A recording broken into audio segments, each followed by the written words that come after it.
Oke, assalamualaikum warahmatullahi wabarakatuh. Saya perwakilan dari kelompok 4 akan membuat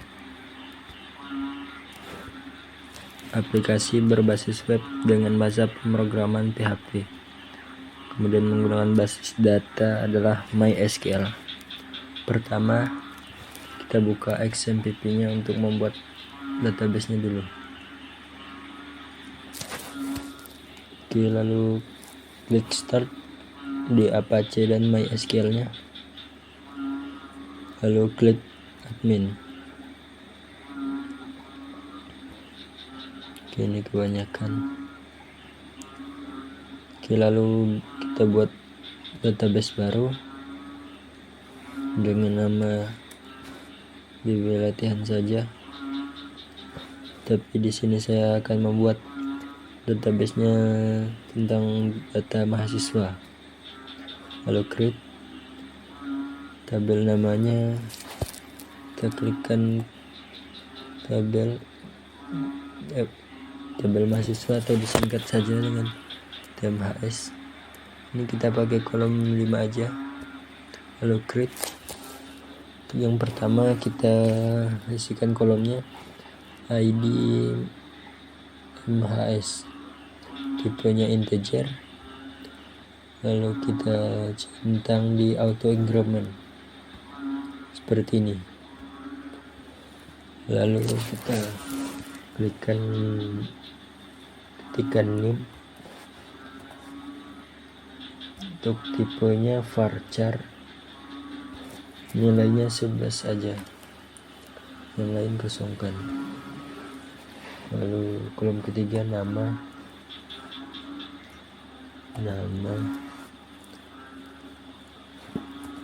tipenya varchar, nilai 50. Yang keempat alamat, tipenya varchar juga, nilainya 50. Terakhir prodi,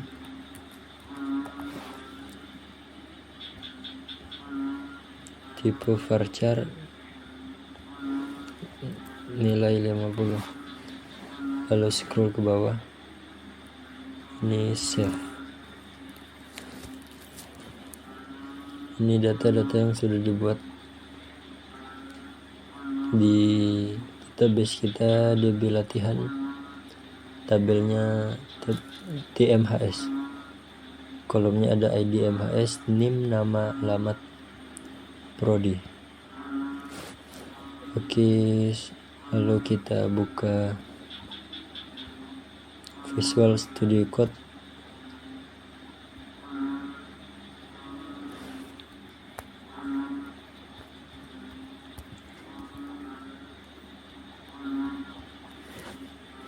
Kita cari folder. Tadi saya sudah membuat foldernya, dan ini folder yang sudah saya buat.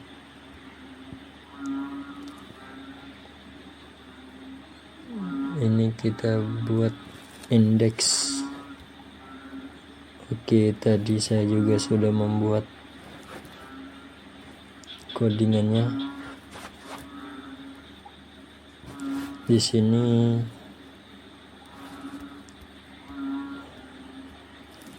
yang pertama ini untuk berisi variabel-variabel database seperti nama server, username, password, dan nama database. Nama database kita tadi DB latihan. Untuk yang ini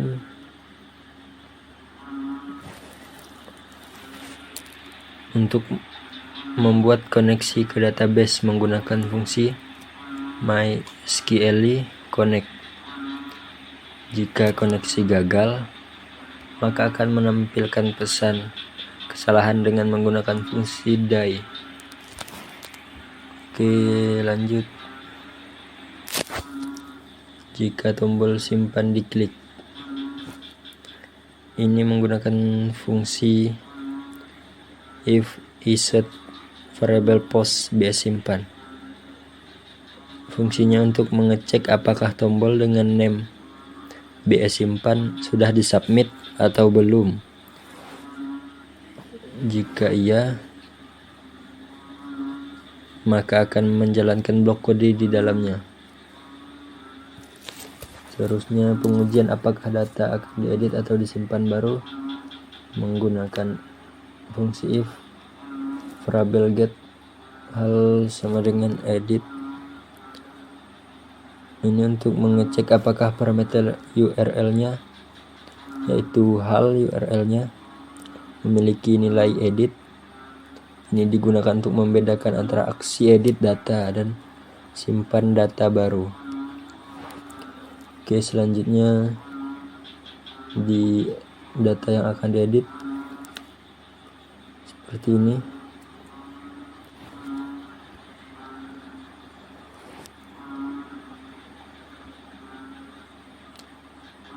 Ini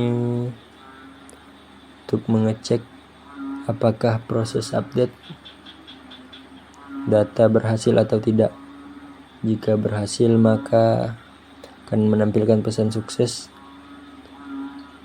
dan mengarahkan pengguna ke halaman index.php. Jika gagal, akan menampilkan pesan gagal dan mengarahkan pengguna ke halaman index.php.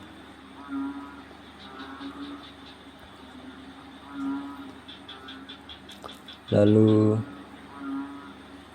pada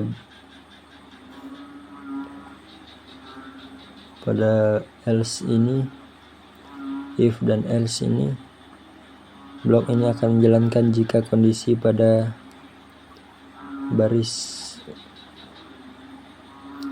ini tidak terpenuhi, yang berarti aksi yang dilakukan adalah simpan data baru. Lalu untuk simpan ini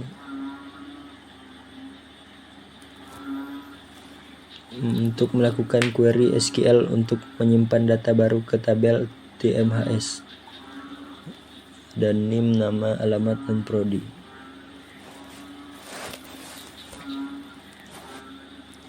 Selanjutnya untuk ini if dan else seperti yang tadi, menggunakan koneksi untuk mengecek apakah proses simpan data berhasil atau tidak.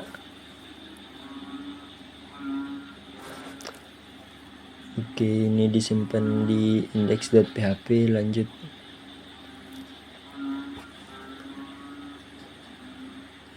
di pengujian jika tombol edit atau hapus diklik. If iset variable get dan URL hal, mengecek apakah parameter URL hal tersebut ada atau tidak. Jika ada, maka akan menjalankan blok kode di dalamnya. Dan ini edit, mengecek apakah parameter URL halnya memiliki nilai edit. Jika iya, maka akan menjalankan blok kode di dalamnya. Lalu tampilkan data yang akan diedit. Ini pesan tampilkan data yang akan diedit. Ini menggunakan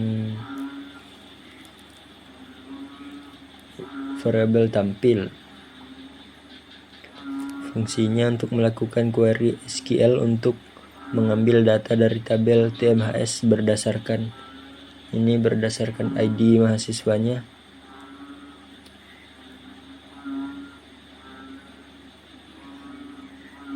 Lalu lanjut di data, variabel data. Oke, ini variabel data sama dengan MySQL fetch array. mengambil hasil dari query sebelumnya dan menyimpan data ke dalam array. Ini jika data ditemukan, maka data akan ditampung ke dalam variabel. Ini variabel name, nama, alamat, dan prodi.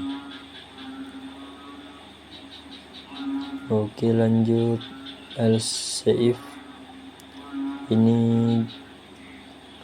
menggunakan variabel get, URL-nya hal sama dengan hapus. Ini untuk persiapan hapus data. Variabel hapus MySQL query. Variabel koneksi untuk mendelete ini dari tabel TMHS dari ID mahasiswa. Ini jika data dihapus, maka ada tampilan hapus data sukses pada lokasi index.php. Lalu lanjut ke bagian input data mahasiswa. Ini untuk titelnya kita beri saja data mahasiswa.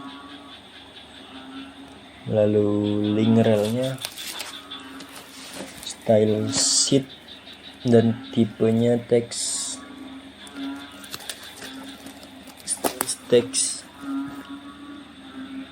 /css.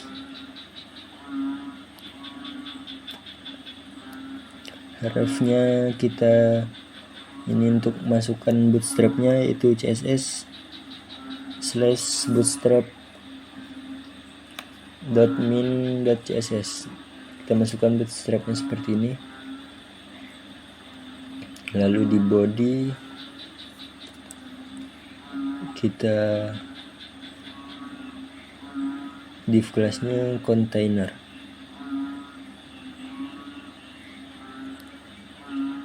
Lalu di input data mahasiswa, pertama div kelasnya ini core mt3. Ini adalah elemen div dengan kelas core mt3 yang mengelompokkan bagian form untuk input data mahasiswa dalam bentuk kartu. Kelas mt3 digunakan untuk memberikan margin atas pada kartu. Ini untuk margin yang ada di atasnya. Lalu ini card bodinya.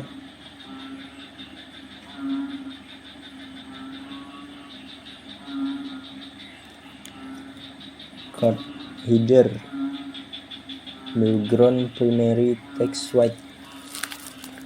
Lanjut di form input data mahasiswa, div kelasnya kita card body untuk bodinya.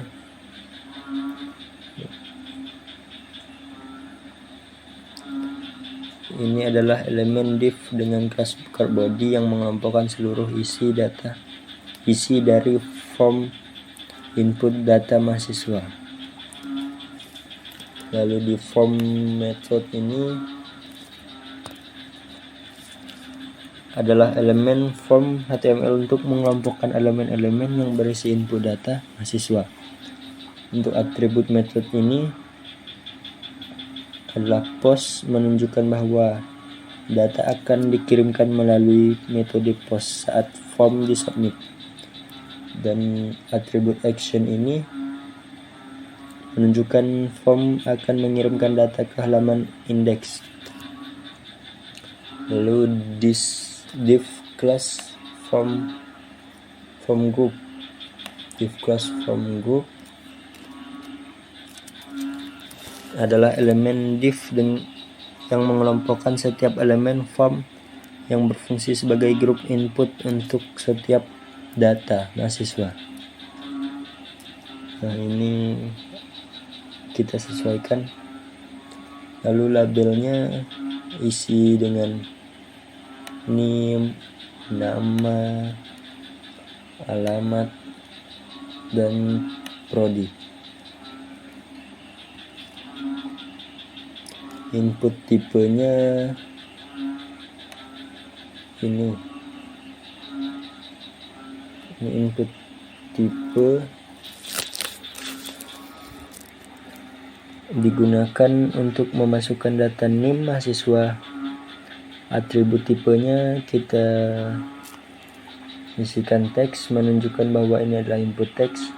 Atribut name-nya kita berikan tnim. Untuk value-nya kita isi seperti ini, akan menampilkan nilai dari variabel vName. Jika sudah ada data dari hasil aksi sebelumnya, aksi edit sebelumnya, maka atribut kelas form control adalah kelas bootstrap untuk memberikan tampilan yang sesuai untuk input. Lalu atribut placeholder ini untuk sama dengan input NIM Anda di sini, memberikan teks panduan. Ini teks panduannya untuk pengguna agar memasukkan NIM. Seperti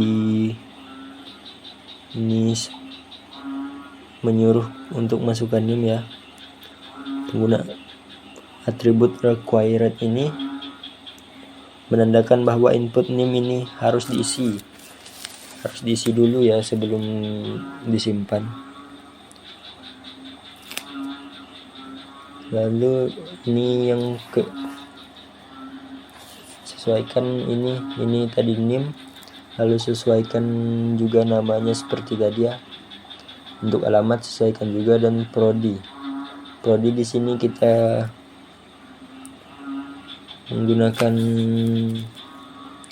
select class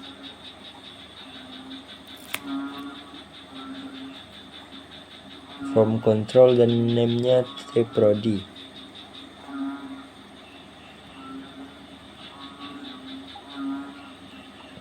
Ini adalah elemen select yang digunakan untuk memilih program studi mahasiswa. Atribut name prodi ini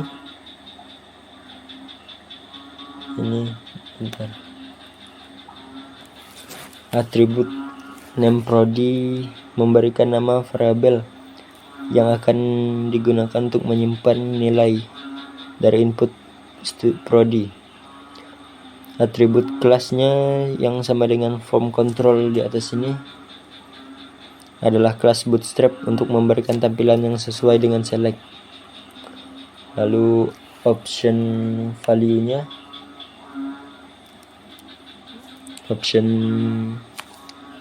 kita isikan di D3 manajemen informatika, adalah elemen option lain yang berisi pilihan dari D3 itu. Lalu yang lainnya juga TMM, AKP,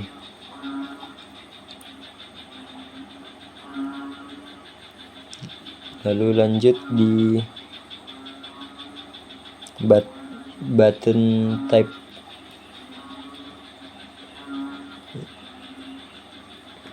Button tipe submit, kelas btn success, name bs simpan. Ini untuk menyimpan. Ini bs simpan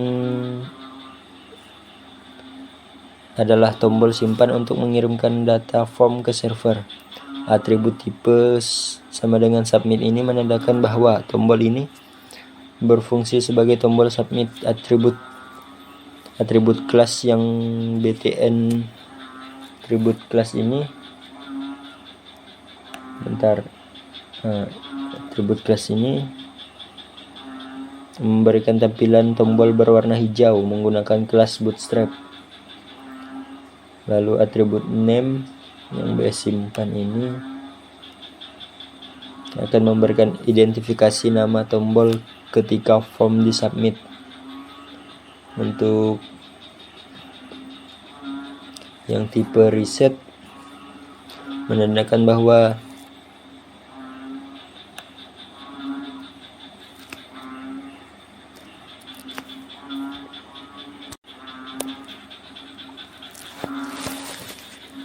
untuk yang tipenya reset seperti ini menandakan bahwa tombol ini berfungsi untuk mereset nilai-nilai input pada form.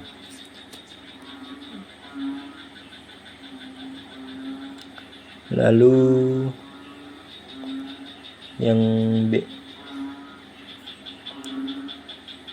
BTN Danger ini memberikan tampilan tombol warna merah menggunakan kelas Bootstrap.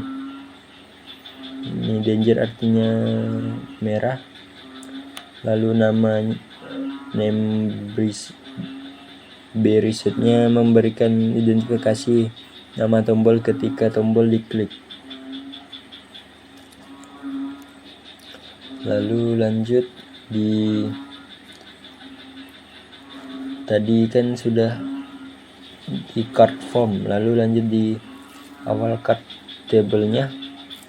Ini adalah komentar ya, seperti tadi div kelasnya menggunakan card empty 3 untuk daftar mahasiswanya.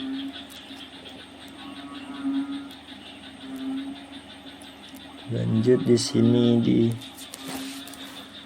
table class yang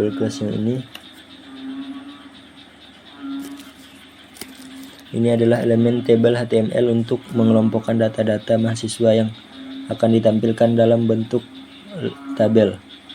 Atribut kelas table bordered table stripped ini memberikan tampilan untuk tabel dengan garis tepi dan garis-garis strip. Lalu tr ini adalah elemen untuk baris judul kolom seperti nomor, name, nama, alamat, prodi, aksi. Aksi ini bisa kita ubah menjadi update aja. Tadi lupa. Lalu ini penutup tr-nya. Ini kita buat perulangan while.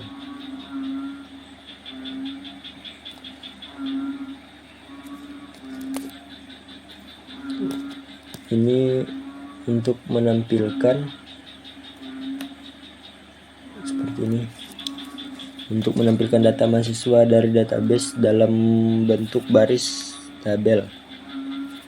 Ini variabel nomor digunakan sebagai nomor urut untuk setiap data yang ditampilkan tabel. Setiap baris data dari database akan ditampilkan sebagai sebuah baris di dalam tabel. Lanjut di sini ada lanjut di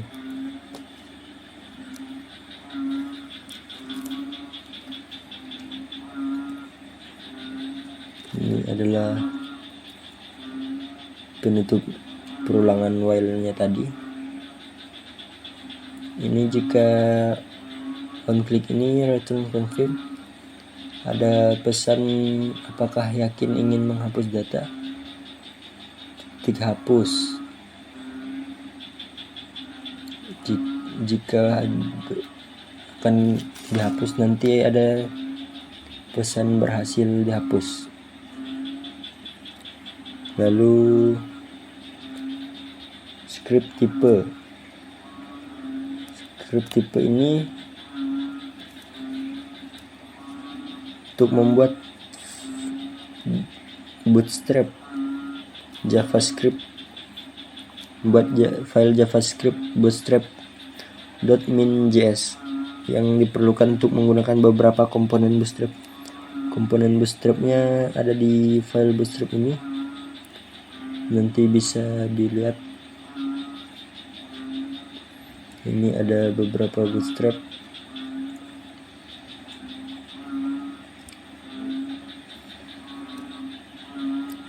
Lalu mungkin cukup. Semoga apa yang saya sampaikan dapat dimengerti. Saya tutup. Oke, sebentar kita perlihatkan dulu hasil yang sudah saya buat tadi.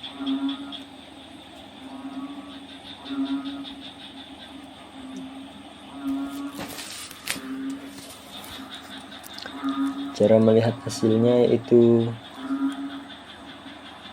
kita klik localhost / folder tadi yaitu CRUD 2023, lalu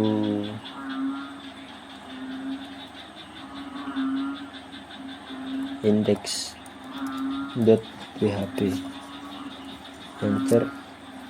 Oke, ini hasil dari yang sudah dibuat tadi, form data mahasiswa. Kita coba inputkan NIM seperti ini saja. Namanya kita coba.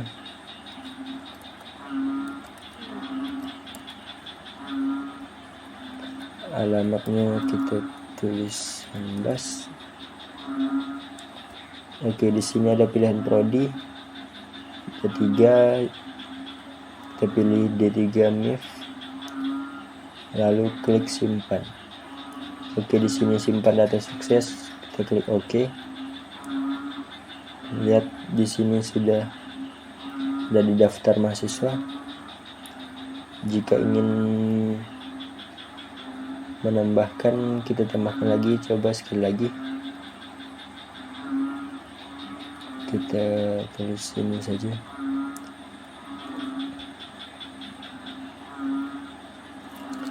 Lalu kita tulis Anissa. Untuk alamat kita tulis 19.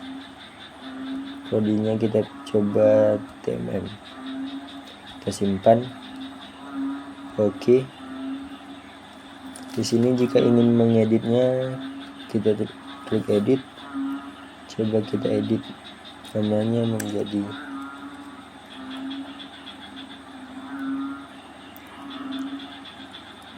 save.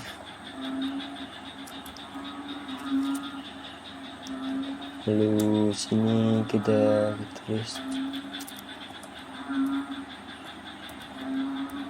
kalau ini sudah kita edit lagi, simpan. Apakah oke? Di sini edit data sukses, dilihat. Oke, sudah teredit ya. Jika ingin menghapus, kita klik di sini. Sini ada hapus. Apakah yakin ingin menghapus data ini? Kita klik OK.